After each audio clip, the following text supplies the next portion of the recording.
prižgali zeleno luč aneksu, ki ga zahteva podjetje Marko Mark Nival. Cena za dela v Glinščici bi tako poskočila z 8,5 na 9 milijonov evrov. Po mnenju investitorja gre za upravičen zahtevek zaradi nepredvidenih del.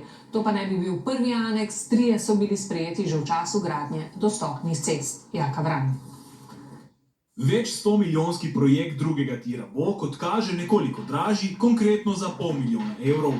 Jasno, v gradbeništvu so tudi aneksi, nič posebnega, ne? Jasno, tak aneks je zagotovo upravičen, več kot upravičen. In kaj je razlog za aneks? Nepredvidena dodatna dela na objektu v Glinščici, kjer odsek trase gradi Marko Mark Nival. Težava pa razpoka v kraškem terenu ravno na mestu, kjer je bil predviden temelj za pokrito galerijo. Kljub geološkim raziskavam in vrtini tik ob razpoki te bojda niso mogli predvideti. In enostavno ta razpok je bila tako lokalna, da pač jo naprej žal ni bilo možno predvideti in seveda upoštevati.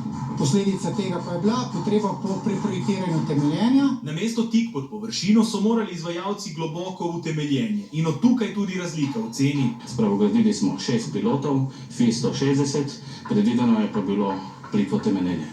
In to plitvo temeljenje stane bistveno manj kot globoko temeljenje. Dodatna dela so tudi nekoliko zamaknila roke, objekt bo končan do maja prihodnjega leta. Nadzorniki 2TDK danes še niso prižgali zelene luči aneksu, bojda bi si želeli stvar ogledati še na terenu, a dvomov o tem, da ga bodo potrdili, skoraj ni. Trdim pa, če te razpoke ne bi bilo, bi ta investicija državo stala manj, kot je bila predvidena. Tako samozavestno Hevka, ki še dodaja, da na tem objektu aneksi niso več možni. Sicer pa je to 4. aneks od začetka gradnje drugega tira, 3 so odobrili pri gradnji dostopnih cest, skupna vrednost 3 je bila 1 150 000 evrov.